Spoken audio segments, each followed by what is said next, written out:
കോഴിക്കോട് നിയമ വിദ്യാർത്ഥിനി ആത്മഹത്യ ചെയ്ത കേസിൽ ആൺസുഹൃത്ത് അറസ്റ്റിൽ. കോഴിക്കോട് കോവൂർ സ്വദേശി അൽഫാന്റെ അറസ്റ്റ് ചേവായൂർ പോലീസ് രേഖപ്പെടുത്തി.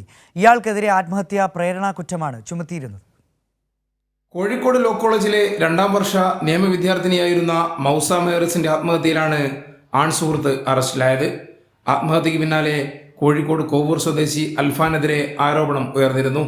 പെൺകുട്ടിയുടെ കാണാതായ മൊബൈൽ ഫോൺ ഇയാളുടെ പക്കലുണ്ടെന്ന വിവരവും അന്വേഷണ സംഘത്തിന് ലഭിച്ചു. വയനാട് വൈത്തിരിയിൽ വെച്ചാണ് ഇയാൾ പിടിയിലായത്. ചേവായൂർ സ്റ്റേഷനിലെത്തിച്ച് ചോദ്യം ചെയ്യലിന് ശേഷം അറസ്റ്റ് രേഖപ്പെടുത്തി. ഇയാൾ ഈ കുട്ടിയെ സ്വാതന്ത്ര്യത്തിന് മുഴുവൻ തടസ്സം വെക്കുകയും അവരുടെ ഫോൺ പിടിച്ചു വാങ്ങുകയും അവളെ ആക്രമിക്കുകയും ചെയ്യുകയുണ്ടായി.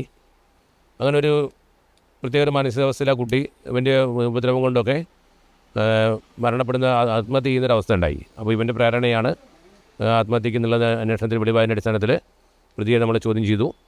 അദ്ദേഹം കുറ്റസമ്മതം കുറച്ച് നടത്തിയിട്ടുണ്ട്. മറ്റു കാര്യങ്ങൾ അന്വേഷിച്ച് വരികയാണ്. മൗസ മേറിസ് ഫെബ്രുവരി 24 താമസ സ്ഥലത്ത് ആത്മഹത്യ ചെയ്തത്. ഇതിൻ്റെ തലേ ദിവസം രാത്രി ഹോട്ടലിൽ വെച്ച് അൽഫാൻ കുട്ടിയെ മർദ്ദിച്ചിരുന്നു. മൊബൈൽ ഫോൺ ബലമായി പിടിച്ചെടുക്കുകയും ചെയ്തു. ഇതേ തുടർന്നുണ്ടായ മാനസിക സംഘർഷമാണ് ആത്മഹത്യയിലേക്ക് നയിച്ചതെന്നാണ് പോലീസ് പറയുന്നത്. പ്രതി കൈക്കലാക്കിയ ഫോൺ പോലീസ് കണ്ടെടുത്തു. അൽഫാനെതിരെ മഹാരാഷ്ട്രയിൽ ഒരു പണമിടപാട് കേസുണ്ടെന്നും പോലീസ് വ്യക്തമാക്കി. കൈരളി ന്യൂസ്, കോഴിക്കോട്.